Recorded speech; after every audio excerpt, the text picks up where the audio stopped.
আল্লাহ তাকে। এবার আল্লাহর রহমত তাকে জিজ্ঞেস করবে, অমুক দিন ওই কাজটা তুমি করছো? বান্দা বলবে, আল্লাহ করছি। ওই গুনাহটা তুমি করছো? আল্লাহ করছি। ওই পাপটা তুমি করছো? আল্লাহ করছি। সুবহানাল্লাহ, জোরে। তুমি এই দিনে এতটা বাজে এই গুনাহটা করছো? বান্দা বলবে, আল্লাহ করছি। সব আল্লাহ জিজ্ঞেস করবে, সে সব স্বীকার করবে। সাক্ষী শেষ, এবার রায় দেওয়ার পালা।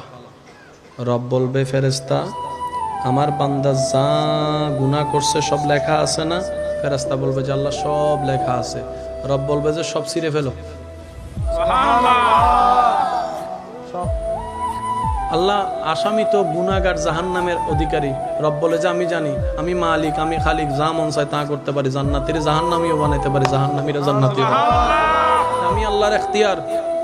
আমি আমার বান্দার সমস্ত কর্ম জিজ্ঞেস করেছি, সে মিথ্যা না বলে স্বীকার করে নিজের দোষ স্বীকার করে নিয়েছে। সেজন্য আমি আল্লাহ তাকে দোষী সাব্যস্ত করেছি। সেটা যেমন সত্য, আমি আল্লাহ গাফফার হয়ে তাকে মাফ করে দিলাম, তাকে মাফ করে দিলাম, তাকে মাফ করে দিলাম। এবার সে বান্দা বলবে, আল্লাহ এতগুলা গুনাহ করার পরও তুমি এত দয়া করলা কেন? আল্লাহ খুব জানতে ইচ্ছা করে। রব বলবে, তোর কি মনে আছে তুই অমুক দিন হাজার ক্ষমতা থাকার পরও, রাগ থাকার পরও আমার একজন বান্দার উপর প্রতিশোধ না নিয়ে যে তুই তাকে মাফ করে দিছিলি? ওই ঘটনা আমার খুব পছন্দ হয়েছে। সেই দিনে আমি আল্লাহ সিদ্ধান্ত নিয়েছি তোকে হাসরে ডেকে সব স্বীকার করে আমি আল্লাহ তোকে মাফ করে দেব। এবার ফেরেশতা জিজ্ঞেস করবে, আল্লাহ ওকে পর্দার ভিতরে ঢুকাই বিচার করলা কেন? কাউকে শুনতেও দিলে না, দেখতেও দিলে না, জানতেও দিলে না। রব বলে যে, ও ফেরেশতা দেখে রাখো, এই বান্দা আমার সেই বান্দা।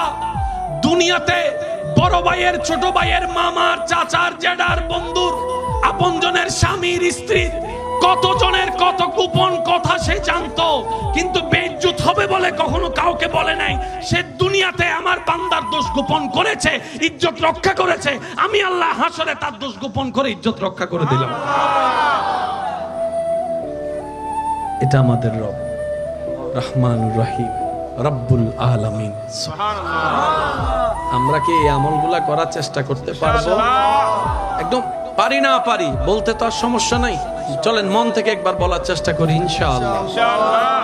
আমরা কি আজকে থেকে আল্লাহর পছন্দের আমলগুলা করার চেষ্টা করতে পারবো? অন্যের সম্পর্কে যাই জানি তা পেটের মধ্যে রাখতে পারবো? মুসলমানের ইসলামের দরকার, ইসলামের মুসলমানের দরকার নাই। আমি মনে হয় বুঝাতে ব্যর্থ হচ্ছি কথাগুলা, একটু খেয়াল করবেন। সন্তানের মা বাবা দরকার, মা বাবার সন্তান দরকার। একটু আমাকে রিপ্লাই দিবেন। সন্তানের মা বাবা দরকার, মা বাবার স্বামীর স্ত্রীর, স্ত্রী ছাড়া স্বামী স্বামী হবে না।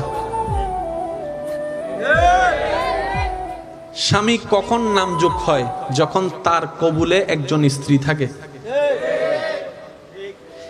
স্বামী ছাড়া স্ত্রী হয় না, স্ত্রী ছাড়া স্বামী হয় না, বাবা মা ছাড়া সন্তান হয় না। সন্তান যতদিন হয় না ততক্ষণ উনি মা বাবা হয় না। একজন আরেকজনের ঠেকা, এটা বুঝাতে চাচ্ছি। একজন আরেকজনের ঠেকা। বক্তা